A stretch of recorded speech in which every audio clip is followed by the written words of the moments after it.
DivaScript. Code like a pro. Hello guys, welcome to डिवास्क्रिप्ट। आज के इस वीडियो में हम देखेंगे precedence and associativity in Java, जो कि ऑपरेटर्स का ही एक सब टॉपिक है। पिछले दो वीडियोस में हमने ऑपरेटर्स को कवर करा था, तो अगर आपने ऑपरेटर्स की वीडियोस नहीं देखी तो पहले आप जाके वो देखिए। तो चलिए स्टार्ट करते हैं आज के इस टॉपिक से। तो सबसे पहले देखते हैं प्रेसिडेंस। तो प्रेसिडेंस क्या है? लेट्स से हमारे पास एक ऐसा एक्सप्रेशन है जिसमें हमारे पास मल्टीपल ऑपरेटर्स है। तो हमें कैसे पता चलेगा कि हमें कौन से ऑपरेटर को पहले इवेल्युएट करना है? इसके लिए हमें हर ऑपरेटर के कॉरेस्पॉन्डिंग प्रेसिडेंस दी होती है। प्रेसिडेंस यानी प्रायोरिटी लेवल। तो जिस ऑपरेटर की प्रेसिडेंस सबसे ज्यादा होगी वो पहले इवेल्युएट होगा, और जिसकी कम होगी वो बाद में इवेल्युएट होगा। अब इसके बाद जब हम प्रेसिडेंस का चार्ट देखेंगे तो उसमें सेम लेवल पर मल्टीपल ऑपरेटर्स होंगे, यानी एक से ज्यादा ऑपरेटर्स की सेम प्रेसिडेंस हो सकती है। अब अगर हमारे एक्सप्रेशन में सेम प्रेसिडेंस के मल्टीपल ऑपरेटर्स है, या तो सेम ही ऑपरेटर मल्टीपल टाइम्स है, तो उस केस में हम कौन सा ऑपरेटर पहले इवेल्युएट करेंगे? उस केस में या तो हम अपने एक्सप्रेशन को लेफ्ट टू राइट इवेल्युएट करेंगे या तो राइट टू लेफ्ट। अब अपने एक्सप्रेशन को राइट टू लेफ्ट इवेल्युएट करना है या लेफ्ट टू राइट, ये हमें बताती है एसोसिएटिविटी। अब इन दोनों की डेफिनेशन पढ़े तो प्रेसिडेंस की डेफिनेशन में लिखा है, operator precedence in Java determines the order in which different operators in an expression are evaluated when there are multiple operators present.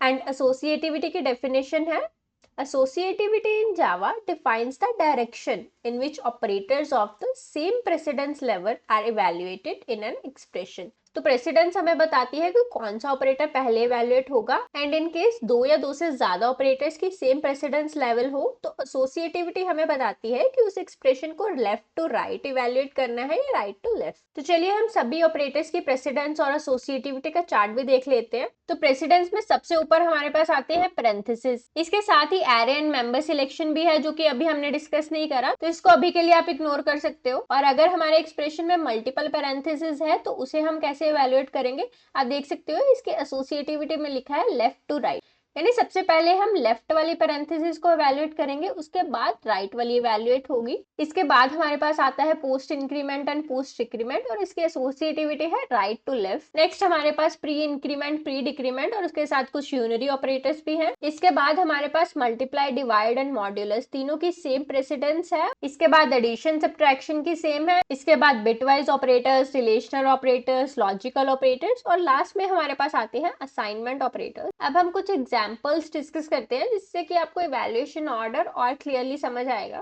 तो सबसे पहले एक सिंपल से एग्जाम्पल से स्टार्ट करते हैं। यहाँ पे मैंने तीन वेरिएबल्स लिए हैं ए, बी एंड सी, और उनमें कुछ वैल्यू असाइन करी है। एक और वेरिएबल लिया है रिजल्ट, उसमें मैं डाल रही हूँ a माइनस बी प्लस सी। अब हमें a माइनस भी पहले करना है या b प्लस सी पहले करना है, वो कैसे पता चलेगा? इसके लिए हम सेम चार्ट को रेफर करेंगे। वहां हमने देखा था प्लस एंड माइनस दोनों सेम लेवल पे थे। तो अब हम एसोसिएटिविटी से डिटरमिन करेंगे कि पहले कौन सा ऑपरेटर इवेल्युएट होगा। इसकी एसोसिएटिविटी अगर आप देखोगे वो है लेफ्ट टू राइट, यानी हमारी इवेल्युएशन लेफ्ट से स्टार्ट होगी। पहले होगा 10 माइनस 5 जिसका रिजल्ट होगा 5, फिर 5 प्लस 1, तो हमारे आंसर में आना चाहिए 6। तो चलिए इसको चला के भी देख लेते हैं, और यहाँ पे रिजल्ट में हमारे पास 6 ही आया है। नेक्स्ट एक और एग्जाम्पल देखते हैं जिसमें मैंने रिजल्ट में डाला है a plus plus multiplied by plus plus a. तो हमें पता है इंक्रीमेंट एंड डिक्रीमेंट ऑपरेटर की प्रेसिडेंस ज्यादा होती है मल्टीप्लाई से, इसलिए सबसे पहले क्या होगा? ए प्लस प्लस। ए प्लस प्लस यानी पोस्ट फिक्स इंक्रीमेंट, इसमें क्या होगा? पहले ए की वैल्यू यूज होगी, उसके बाद इंक्रीमेंट होगी, राइट? तो हमारा एक्सप्रेशन कुछ ऐसे होगा 10 इंटू प्लस प्लस ए, और इसके बाद ए की वैल्यू इंक्रीमेंट हो जाएगी, यानी 10 से हो जाएगी 11। इसके बाद प्लस प्लस ए वैल्यूएट होगा, तो अभी हमारे ए की वैल्यू है 11 प्लस प्लस ए यानी प्रीफिक्स इंक्रीमेंट। तो प्रीफिक्स इंक्रीमेंट में क्या होता है? पहले वैल्यू इंक्रीमेंट होती है, उसके बाद यूज होती है, राइट? तो ए की वैल्यू हो जाएगी 11 से 12, और यहाँ पे आएगा 10 इंटू 12, यानी हमारे रिजल्ट में आना चाहिए 120 और ए में 12। तो चलिए इसको भी प्रिंट करके देख लेते हैं। यहाँ पे आप देख सकते हो रिजल्ट में आया है 120 और ए में है 12। नेक्स्ट एक और एग्जाम्पल देखते हैं असाइनमेंट ऑपरेटर्स की।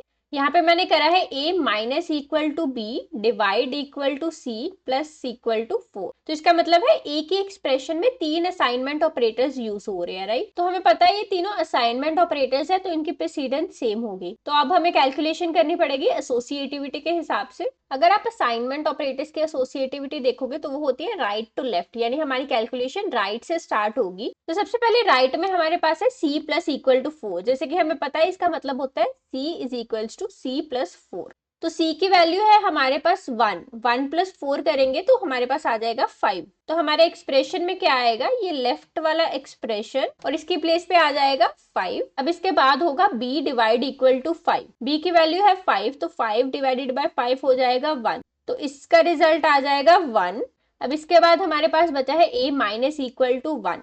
a में हमारे पास है 10 तो 10 माइनस 1 हो जाएगा 9, तो हमारे रिजल्ट में आना चाहिए 9। तो चलिए इसको भी चला के देख लेते हैं। यहाँ पे आप देख सकते हो हमारे रिजल्ट में भी 9 ही आया है। अब एक और एग्जांपल देखते हैं जिसमें मैंने एक बूलियन वेरिएबल लिया है रिजल्ट। अब मैंने दो एक्सप्रेशन में और ऑपरेटर लगाया है। फर्स्ट एक्सप्रेशन चेक कर रहा है अगर a plus plus equal to है 10 के, और सेकेंड एक्सप्रेशन चेक कर रहा है a plus plus equal to है 11 के। अब यहाँ पे अगर आप देखोगे ये और उसके बाद का एक्सप्रेशन ग्रेड आउट नजर आ रहा है और इसमें एरर आ रहा है अनरीचेबल कोड। अब ये कोड अनरीचेबल क्यों है, जैसे कि हमें पता है और के केस में अगर एक भी एक्सप्रेशन का रिजल्ट ट्रू आ रहा हो तो उसमें ट्रू रिटर्न होता है। तो अगर आपकी फर्स्ट कंडीशन का रिजल्ट ही ट्रू आ रहा होगा तो सेकंड वाली कंडीशन कभी एग्जीक्यूट ही नहीं होगी और रिजल्ट में सीधा ट्रू स्टोर हो जाएगा, क्योंकि नो मैटर सेकंड वाले एक्सप्रेशन का रिजल्ट ट्रू है या फॉल्स, क्योंकि फर्स्ट एक्सप्रेशन का रिजल्ट ट्रू है तो हमारे रिजल्ट में हमेशा ट्रू ही आएगा। इसलिए और के केस में अगर फर्स्ट कंडीशन का रिजल्ट ही ट्रू आ रहा होगा तो बाकी की कंडीशन एग्जीक्यूट ही नहीं होगी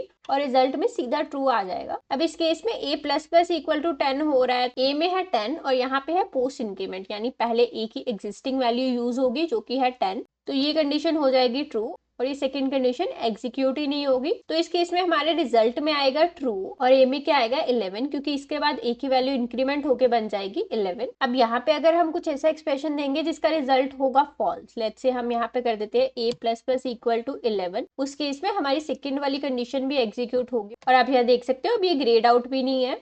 अब इस एक्सप्रेशन की कैलकुलेशन कैसे होगी, हमें पता है इस कंडीशन का रिजल्ट आएगा फॉल्स क्योंकि a की वैल्यू अभी है 10, बट उसके बाद a की वैल्यू इंक्रीमेंट होके हो जाएगी 11 और सेकेंड कंडीशन चेक करिए a plus plus equal to 11, यानी a की एग्जिस्टिंग वैल्यू यूज होगी जो कि है 11, तो इस कंडीशन का रिजल्ट आ जाएगा ट्रू। उसके बाद a की वैल्यू इंक्रीमेंट होके बन जाएगी 12, तो रिजल्ट में आना चाहिए ट्रू और a की वैल्यू होनी चाहिए 12। तो चलिए इसको भी प्रिंट करके देख लेते हैं और यहाँ पे रिजल्ट में आया है ट्रू और a में आया है 12। अब सिमिलरली एंड के केस में क्या होता है, अगर पहली कंडीशन का रिजल्ट ही फॉल्स आ रहा है तो हमें पता है एंड के केस में अगर एक भी कंडीशन फॉल्स होती है तो हमारे एक्सप्रेशन का रिजल्ट भी फॉल्स आता है, राइट। तो जिस भी पॉइंट पे उसको फॉल्स रिजल्ट मिल जाता है, चाहे वो फर्स्ट एक्सप्रेशन हो, सेकंड एक्सप्रेशन हो या थर्ड हो, उसके बाद के एक्सप्रेशन एग्जीक्यूट नहीं होते और वहीं से फॉल्स रिजल्ट रिटर्न हो जाता है। इसे हम बोलते हैं शॉर्ट सर्किटिंग और ये एंड और दोनों के केस में होता है। अब एंड के साथ इसके एग्जाम्पल्स आप खुद से ट्राई कीजिए।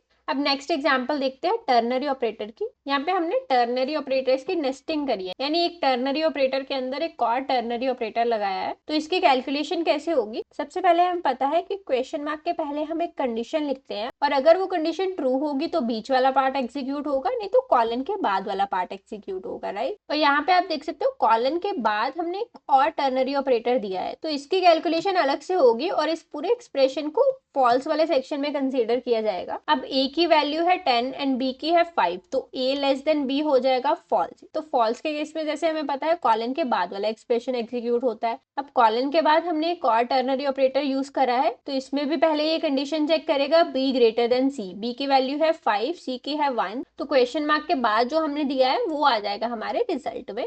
क्वेश्चन मार्क के बाद हमने दिया है b जिसकी वैल्यू है 5, तो हमारे रिजल्ट में आना चाहिए 5। तो चलिए इसको भी चला के देख लेते हैं और यहाँ पे हमारे रिजल्ट में आया है 5। तो ये थे ऑपरेटर्स को लेके कुछ ट्रिकी क्वेश्चंस जो कि इंटरव्यूज में भी पूछे जा सकते हैं। यहाँ पे मैंने एक और क्वेश्चन दिया है जो कि काफी सिमिलर है ये सेकेंड एग्जाम्पल जो हमने डिस्कस करी थी, तो इसको आप खुद से ट्राई कीजिए। इसके अलावा प्रैक्टिस के लिए आप और भी क्वेश्चन ट्राई कीजिए। तो आज की वीडियो के लिए इतना ही। अगर आपको ये वीडियो पसंद आई हो तो लाइक कीजिए, कुछ डाउट हो तो कॉमेंट कीजिए, अपने दोस्तों के साथ शेयर कीजिए और चैनल को सब्सक्राइब कीजिए। Thank you for watching, see you in the next video. तब तक के लिए कीप कोडिंग, कीप लर्निंग।